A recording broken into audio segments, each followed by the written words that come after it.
हरे कृष्णा दोस्तों, राधे राधे। स्वागत है हमारे यूट्यूब चैनल अनुराधा गीता संसार रूस में। आज की इस वीडियो में हम देवोत्थान एकादशी, जिसे देवउठनी एकादशी के नाम से भी जाना जाता है, की कथा का श्रवण करेंगे। तो दोस्तों, सबसे पहले चैनल को कर लो सब्सक्राइब, ताकि सारे अपडेट्स आपको मिलते रहें। और करते हैं कथा की शुरुआत। धर्मराज युधिष्ठिर कहने लगे कि हे भगवान, मैंने कार्तिक कृष्ण एकादशी अर्थात रमा एकादशी का सविस्तार वर्णन सुना। अब आप कृपा करके मुझे कार्तिक माह के शुक्ल पक्ष की एकादशी के विषय में भी बतलाइए। इस एकादशी का क्या नाम है तथा इसके व्रत का क्या विधान है, इसकी विधि क्या है, इसका व्रत करने से किस फल की प्राप्ति होती है। कृपया ये सब विधान पूर्वक कहिए। भगवान श्री कृष्ण बोले, कार्तिक माह के शुक्ल पक्ष में तुलसी विवाह के दिन आने वाली इस एकादशी को विष्णु प्रबोधिनी एकादशी, देव प्रबोधिनी एकादशी, देवोत्थान, देव उत्थव एकादशी, देवउठनी एकादशी, कार्तिक शुक्ल एकादशी तथा प्रबोधिनी एकादशी भी कहा जाता है। यह बड़े बड़े पापों का नाश करने वाली है। इसका महात्म्य मैं तुमसे कहता हूँ, तुम ध्यान पूर्वक सुनो। एक राजा के राज्य में सभी लोग एकादशी का व्रत करते थे। प्रजा तथा नौकर चाकरों से लेकर पशुओं तक को एकादशी के दिन अन्न नहीं दिया जाता था। एक दिन किसी दूसरे राज्य का एक व्यक्ति राजा के पास आकर बोला, महाराज, कृपा करके मुझे नौकरी पर रख लें।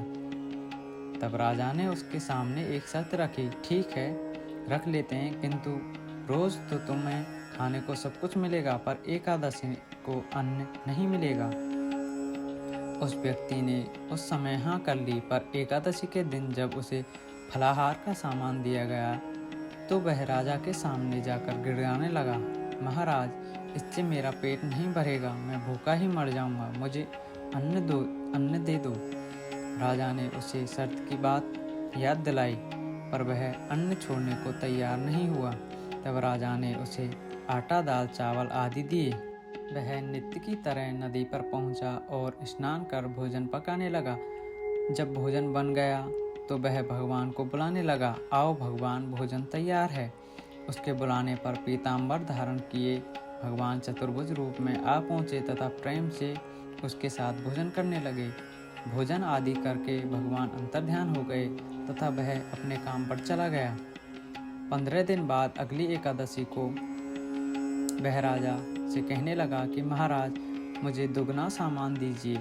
उस दिन तो मैं भूखा ही रह गया। राजा ने कारण पूछा तो उसने बताया कि हमारे साथ भगवान भी खाते हैं, इसलिए हम दोनों के लिए ये सामान पूरा नहीं होता। यह सुनकर राजा को बड़ा आश्चर्य हुआ। वह बोला, मैं नहीं मान सकता कि भगवान तुम्हारे साथ खाते हैं। मैं तो इसका व्रत रखता हूँ, पूजा करता हूँ, पर भगवान ने मुझे कभी दर्शन नहीं दिए।